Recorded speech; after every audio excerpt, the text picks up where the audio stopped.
مفسرین اور اصحاب السیر نے بیان کیا ہے کہ جو دو گروہ منافقین کے وسوسے سے متاثر ہو گئے اور انہوں نے حضرت نبی کریم صلی اللہ علیہ وآلہ وسلم کے خلاف سرکشی کرنے کا ارادہ کیا، مگر اللہ نے اس تمرد کے شر سے ان دونوں کو بچا لیا۔ وہ خزرج میں سے قبیلہ بنو سلم اور اوس میں سے قبیلہ بنو حارثہ تھے، اور یہ سب انصار میں سے تھے۔ بس اللہ تعالیٰ نے ان دونوں قبیلوں کے معاملے کی ذمہ داری لے لی اور ان سے شیطان کے وسوسے کو دور کر دیا، اور انہوں نے اپنے نبی صلی اللہ علیہ وآلہ وسلم کی فوج میں مردانگی دکھائی اور شجاعت و ایمان اور ثبات سے لڑے حتیٰ کہ معرکہ ختم ہو گیا۔ اور قرآن کریم نے اس سریع فیصلہ کن فتح کی طرف اشارہ کیا ہے جو معرکے کے پہلے مرحلے میں مسلمانوں کو حاصل ہوئی۔ پھر وہ خوفناک ناکامی ہوئی جس سے ان کا واسطہ پڑا، اور ان کی فتح تیر اندازوں کے ایسیاں اور مارکے کے سالار رسول اللہ صلی اللہ علیہ وآلہ وسلم کے بنائے ہوئے منصوبے کی مخالفت کرتے ہوئے پہاڑ میں اپنی جگہوں کو چھوڑنے کے باعث شکست میں بدل گئی۔ اللہ تعالیٰ فرماتا ہے وَلَقَدْ صَدَقَكُمُ اللَّهُ وَعْدَهُ إِذْ تَحُسُّونَهُمْ بِإِذْنِهِ۔ ترجمہ: اور تحقیق اللہ نے اپنے وعدے کو تم سے سچا کر دیا جب تم اس کے حکم سے اپنے ہتھیاروں سے ان کی بیخکنی کر رہے تھے۔ یہ اس ہزیمت کی طرف اشارہ ہے جو مسلمانوں نے معرکے کے آغاز میں مکی فوج کو دی۔ پھر قرآن کریم نے تیر اندازوں کے اختلاف اور ان کے اپنے سالار سے معرکے کے آغاز میں مسلمانوں کے فتح پانے کے بعد پہاڑ میں اپنی جگہوں کے چھوڑنے کے بارے میں جھگڑنے کے واقعے کی طرف اشارہ کیا ہے، اور یہ تیر انداز بڑی فوجی ناکامی کا سبب بن گئے جو مسلمانوں کو پہاڑ میں اپنی جگہوں کو چھوڑنے کے بعد ہوئی۔ اللہ تعالیٰ فرماتا ہے حَتَّى إِذَا فَشِلْتُمْ وَتَنَازَعْتُمْ فِي الْأَمْرِ وَعَصَيْتُمْ مِنْ بَعْدِ مَا أَرَاكُمْ مَا تُحِبُّونَ مِنْكُمْ مَنْ يُرِيدُ الدُّنْيَا وَمِنْكُمْ مَنْ يُرِيدُ الْآخِرَةَ ثُمَّ صَرَفَكُمْ عَنْهُمْ لِيَبْتَلِيَكُمْ وَلَقَدْ عَفَا عَنْكُمْ وَاللَّهُ ذُو فَضْلٍ عَلَى الْمُؤْمِنِينَ۔ ترجمہ: حتیٰ کہ جب تم ناکام ہو گئے اور امر کے بارے میں تم نے جھگڑا کیا اور اس کے تمہاری محبوب چیز کو دکھا دینے کے بعد تم نے نافرمانی کی، تم میں سے کچھ طالب دنیا تھے، وہ لوگ جنہوں نے پہاڑ کو چھوڑا، کچھ طالب آخرت تھے، وہ جو پہاڑ پر قائم رہے حتیٰ کہ خالد کے سواروں نے انہیں فنا کر دیا، پھر اس نے تمہیں ان سے پھیر دیا۔ یہ مسلمانوں کو پہنچنے والی شکست کی طرف اشارہ ہے تاکہ تمہیں آزمائے، اور تحقیق اس نے تمہیں معاف کر دیا ہے، اور اللہ مؤمنین پر فضل کرنے والا ہے۔ اس کا مفہوم یہ ہے کہ اللہ تعالیٰ نے ان تیر اندازوں کو جنہوں نے اپنے سالار کی نافرمانی کی تھی اور پہاڑ میں اپنی جگہوں کو چھوڑ دیا تھا اور مصیبت کا سبب بن گئے تھے، معاف کر دیا ہے۔ اور اسی طرح قرآن کریم نے شکست کے بعد حضرت نبی کریم صلی اللہ علیہ وآلہ وسلم کے ثبات کو بیان کیا ہے، اور ہزیمت کی جگہ ہر مسلمانوں کے پراگندہ اور منتشر ہونے کو اور جو گھبراہٹ انہیں ہوئی اسے بیان کیا ہے۔ اللہ تعالیٰ فرماتا ہے اِذْ تُصْعِدُونَ وَلَا تَلْوُونَ عَلَىٰ أَحَدٍ وَالرَّسُولُ يَدْعُوكُمْ فِي أُخْرَاكُمْ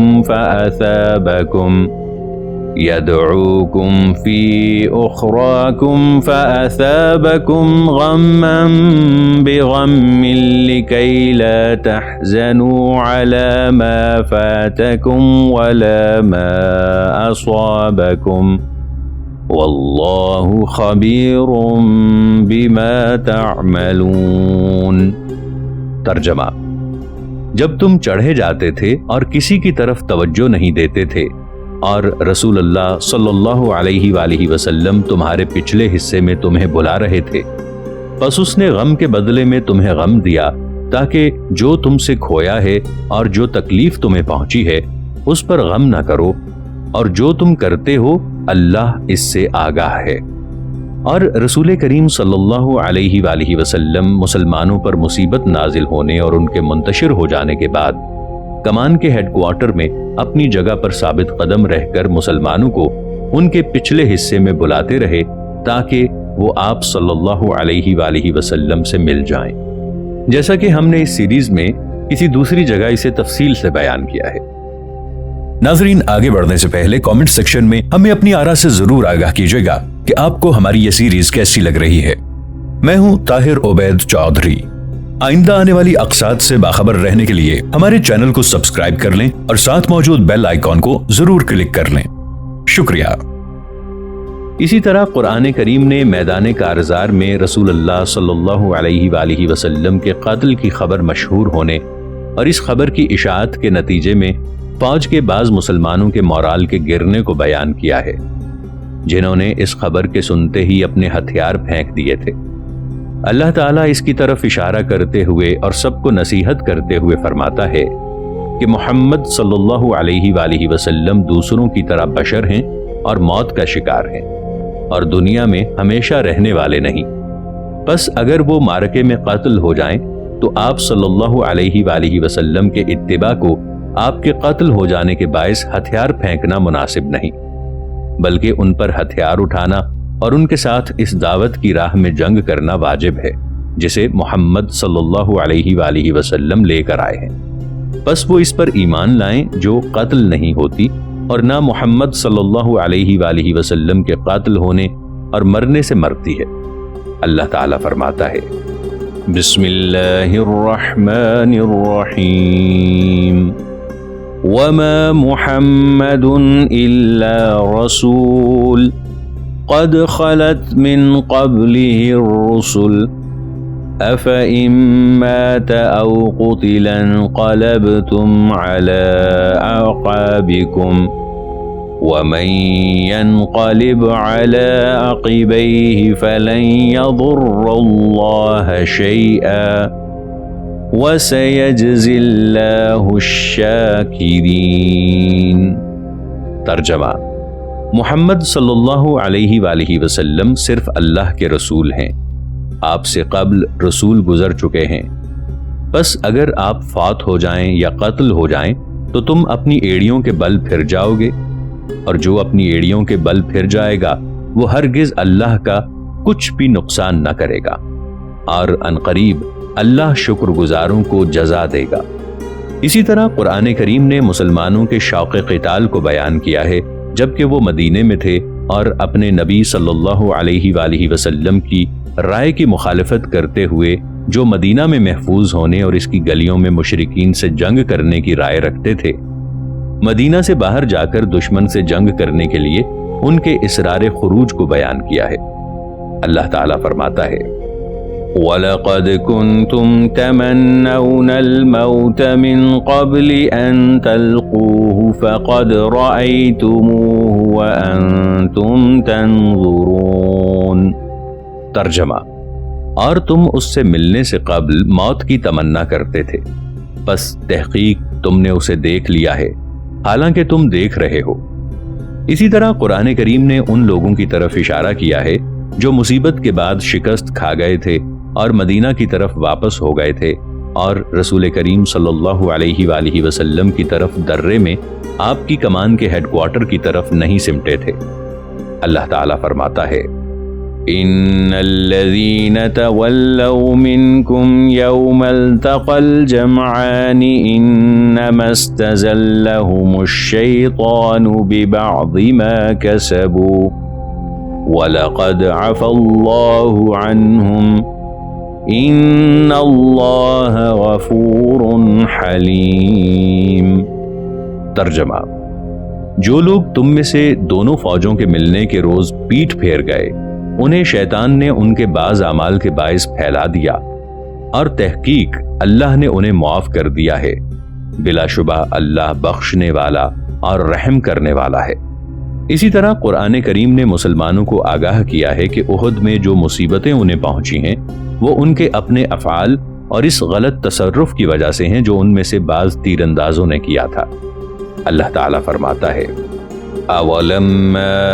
أَصَابَتْكُم مُّصِيبَةٌ قَدْ أَصَبْتُم مِّثْلَيْهَا قُلْتُمْ أَنَّىٰ هَٰذَا قُلْ هُوَ مِنْ عِندِ أَنفُسِكُمْ ان اللہ علی کل شیء قدیر۔ ترجمہ: کیا جس وقت تمہیں مصیبت پہنچی یعنی احد میں ان سے جو واقعہ ہوا، تم اس سے دگنی مصیبت پہنچا چکے تھے؟ تم نے کہا یہ کہاں سے ہوا؟ کہہ دو یہ تمہارا اپنا کیا دھرا ہے۔ پھر قرآن کریم نے مسلمانوں کو آگاہ کیا ہے کہ موت سے ڈر اور خوف کی کوئی وجہ نہیں۔ ہر انسان اپنی اس مقررہ میعاد کے ختم ہونے پر ہی مرے گا جو اللہ نے اس کے لیے مقرر کی ہے۔ وَمَا كَانَ لِنَفْسٍ أَن تَمُوتَ إِلَّا بِإِذْنِ اللَّهِ كِتَابًا مُؤَجَّلًا، اور کوئی جان اللہ کے حکم کے بغیر نہیں مر سکتی، سب کا وقت لکھا ہوا ہے۔ اسی طرح قرآن کریم نے مسلمانوں کی احد کی فوج کی نظر کو اس طرف پھیرا ہے کہ وہ کوئی پہلی فوج نہیں ہے جسے اپنے نبی کے ساتھ مصائب پیش آئے ہیں، بلکہ بہت سے گزرے ہوئے نبیوں کو اپنی افواج کے ساتھ مارکوں میں بہت سے مصائب کا نشانہ بننا پڑا، لیکن انہوں نے کمزوری نہ دکھائی بلکہ ثابت قدم رہے اور اپنے انبیاء کے ساتھ مل کر جنگ کرتے رہے، اور ان سب کو زخمی ہونے اور قتل ہونے کی جو تکلیف پہنچی اس سے وہ کمزور نہ ہوئے، خواہ قتل ہونے والا ان کا نبی ہی ہو۔ اللہ تعالیٰ احد کی فوج کے ان لوگوں کو جو پکڑے گئے تھے اور انہیں اپنے نبی کے قتل ہونے کی افواہ کی وجہ سے حیرت نے آ لیا تھا، نصیحت کرتے ہوئے فرماتا ہے وَكَأَيٍّ مِّن نَّبِيٍّ قَاتَلَ مَعَهُ رِبِّيُّونَ كَثِيرٌ فَمَا وَهَنُوا لِمَا أَصَابَهُمْ فِي سَبِيلِ اللَّهِ وَمَا ضَعُفُوا وَمَا اسْتَكَانُوا وَاللَّهُ يُحِبُّ الصَّابِرِينَ۔ ترجمہ: بہت سے نبی تھے کہ بہت سے خدا پرست لوگ ان کے ساتھ ہو کر لڑے، اور راہ خدا میں انہیں جو تکلیف پہنچی اس سے وہ کمزور اور ناتواں نہ ہوئے، اور اللہ صبر کرنے والوں کو پسند کرتا ہے۔ اور انہوں نے صرف یہی کہا، اے ہمارے رب، ہمارے گناہوں کو اور ہمارے امور میں ہماری زیادتی کو بخش دے، اور ہمیں ثابت قدم رکھ، اور ہمیں کافروں کی قوم پر فتح دے۔ پس اللہ نے انہیں دنیا کا ثواب اور آخرت کے ثواب کی خوبی دی، اور اللہ احسان کرنے والوں کو پسند کرتا ہے۔ اسی طرح قرآن کریم نے اس جرح و قتل کی طرف بھی اشارہ کیا ہے جو مسلمانوں کو معرکہ احد میں پیش آیا، اور انہیں ثبات کی ترغیب دی ہے کہ اس مصیبت کا ان کے مورال پر کوئی اثر نہیں ہونا چاہیے، اور نہ ہی یہ امر ان کے غم کا باعث ہونا چاہیے۔ اور اس نے ان کی نظر اس طرف پھیری ہے کہ اللہ نے فیصلہ کر دیا ہے کہ لوگوں کے درمیان جنگ کا پاسا پلٹتا رہے گا، اور مسلمانوں کا ہمیشہ فاتح رہنا ممکن نہیں ہے، بلکہ دشمن کے ساتھ بعض جنگوں میں ان کا شکست کھانا ضروری ہے تاکہ اللہ ان سے شہداء بنائے اور ان کے ایمان کی آزمائش کرے، تاکہ وہ صادقین ثابتین، حالانکہ وہ انہیں بہتر جانتا ہے، کو معلوم کرے۔ اللہ تعالیٰ فرماتا ہے وَلَا تَهِنُوا وَلَا تَحْزَنُوا وَأَنْتُمُ الْأَعْلَوْنَ إِن كُنتُم مُؤْمِنِينَ۔ ترجمہ: اور سستی نہ کرو اور غم نہ کرو، اگر تم مومن ہو تو غالب رہو گے۔ اگر تمہیں زخم لگے ہیں تو اس قوم کو بھی اس جیسے زخم لگے ہیں، اور ان ایام کو ہم لوگوں کے درمیان پھیرتے رہتے ہیں تاکہ اللہ مومنین کو جان لے اور تم میں سے شہداء بنائے، اور اللہ ظالموں کو پسند نہیں کرتا، اور نہ کہ اللہ ایمان لانے والے لوگوں کو خالص کرے اور کافروں کو مٹا دے۔ پھر قرآن کریم نے معرکہ احد میں مسلمانوں کو پہنچنے والی تکلیف کے بعد اس طرف اشارہ کیا ہے کہ وہ صرف امتحان اور آزمائش کے طور پر ہے، جس سے خبیث طیب سے اور مومن منافق سے ممتاز ہو گیا ہے، اور اس کے ذریعے قوی مومن کمزور مومن کے مقابلے میں نمایاں ہو گیا ہے۔ اللہ تعالیٰ فرماتا ہے، جس کا ترجمہ کچھ یوں ہے کہ اللہ ایسا نہیں کہ مومنین کو اس حال میں چھوڑ دے جس پر تم ہو، حتیٰ کہ خبیث کو طیب سے جدا کر دے، اور اللہ تم کو غیب پر مطلع کرنے والا نہیں، بلکہ اپنے رسولوں میں سے جسے چاہتا ہے منتخب کرتا ہے۔ بس اللہ اور اس کے رسول پر ایمان لاؤ، اور اگر تم ایمان لاؤ اور تقوی اختیار کرو تو تمہارے لیے بڑا اجر ہے۔ ارشاد باری تعالی ہے أم حسبتم أن تدخلوا الجنة ولما يأتكم مثل الذين خلوا من قبلكم مستهم البأساء والضراء وزلزلوا حتى يقول الرسول والذين آمنوا معه متى نصر الله ألا إن نصر الله قریب۔ ترجمہ: کیا تم نے خیال کر لیا ہے کہ تم جنت میں داخل ہوگے اور ابھی تو اللہ نے تم میں سے جہاد کرنے والوں اور صبر کرنے والوں کو نمایاں نہیں کیا۔ اسی طرح قرآن کریم نے اس سکون و اطمینان کی طرف اشارہ بھی کیا ہے جسے اللہ نے ان پر اتارا اور اس سے ان کے دلوں کو لبریز کیا اور انہیں اس غم اور کمزوری کے بعد جس نے مصیبت کے بعد ان کے دلوں کو اکھاڑ دیا تھا ثابت کر دیا۔ اللہ تعالیٰ فرماتا ہے جس کا مفہوم ہے پھر اللہ تعالیٰ نے غم کے بعد تم پر سکون اتارا جو اونگ تھی جو تم میں سے ایک گروہ کو ڈھانکتی تھی۔ اور عملاً تمام کتب سیرت میں لکھا ہے کہ شکست کے بعد مسلمانوں کے ایک گروہ کو اونگ آ گئی، اور یہ اونگ اطمینان اور عدم خوف کی دلیل تھی، اس لیے کہ انسان کو اونگ صرف اس وقت آتی ہے جب وہ پرسکون اور مطمئن ہو۔ حضرت زبیر بن العوام رضی اللہ عنہ بیان کرتے ہیں کہ میں نے احد کے روز جب خوف نے ہم پر شدت کی اپنے آپ کو رسول اللہ صلی اللہ علیہ وآلہ وسلم کے ساتھ دیکھا، اور اس نے ہم پر اونگ بھیجی اور ہم میں سے ہر شخص کی ٹھوڑی اس کے سینے پر تھی۔ اور کعب بن عمرو انصاری رضی اللہ عنہ سے روایت ہے کہ میں نے اس روز اپنے آپ کو اپنی قوم کے 14 آدمیوں کے ساتھ رسول اللہ صلی اللہ علیہ وآلہ وسلم کے ساتھ دیکھا، اور ہمیں اللہ کی جانب سے سکون کے طور پر اونگ آ گئی، اور ہم میں سے ہر ایک خراٹے مارنے لگا حتیٰ کہ ڈھالیں ٹکرانے لگیں، اور میں نے حضرت بشر بن البراء بن معرور رضی اللہ عنہ کی تلوار کو دیکھا کہ وہ ان کے ہاتھ سے گر پڑی ہے اور ان کو اونگ کی وجہ سے پتہ بھی نہ چلا۔ اور اسی طرح قرآن کریم نے احد کی فوج کے ایک کمزور مومن گروہ کی طرف اشارہ کیا ہے جو قوت ایمانی اور دلی ثبات کے لحاظ سے دوسروں کی سطح پر نہ تھا۔ اللہ تعالیٰ نے ان کے بارے میں فرمایا ہے وَطَائِفَةٌ قَدْ أَهَمَّتْهُمْ أَنفُسُهُمْ يَظُنُّونَ بِاللَّهِ غَيْرَ الْحَقِّ ظَنَّ الْجَاهِلِيَّةِ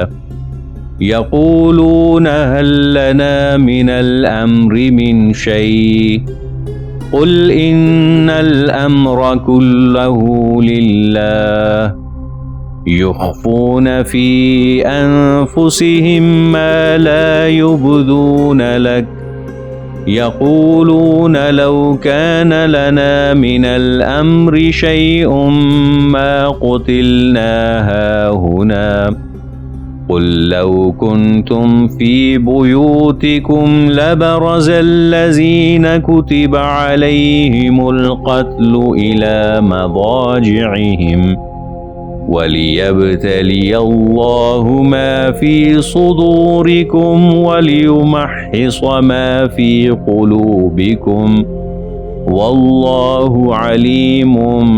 بِذَاتِ الصُّدُورِ۔ ترجمہ: اور ایک گروہ کو اپنی جانوں کی فکر پڑی ہوئی تھی اور وہ اللہ کے بارے میں ناحق جاہلیت کا گمان کرتے تھے، کہتے تھے کیا ہمارے اختیار میں کچھ ہے؟ کہہ دو کہ سب اختیار اللہ ہی کا ہے، وہ اپنے دلوں میں وہ بات چھپاتے ہیں جسے تمہارے سامنے ظاہر نہیں کرتے۔ وہ کہتے ہیں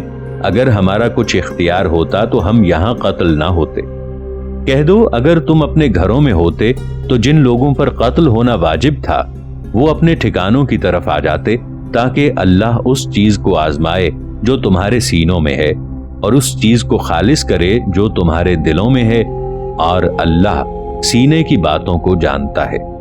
جمہور مفسرین کا خیال ہے کہ اس آیت سے منافقین کی جماعت مراد ہے جو احد میں اسلامی فوج کے ساتھ ہو کر لڑے،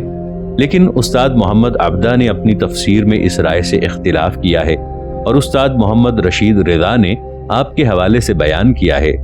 کہ آپ نے فرمایا کہ ان لوگوں کو منافقین میں شمار کرنے کی ضرورت نہیں، اس لیے کہ ان منافقین میں سے ایک بھی معرکہ احد میں شامل نہیں ہوا۔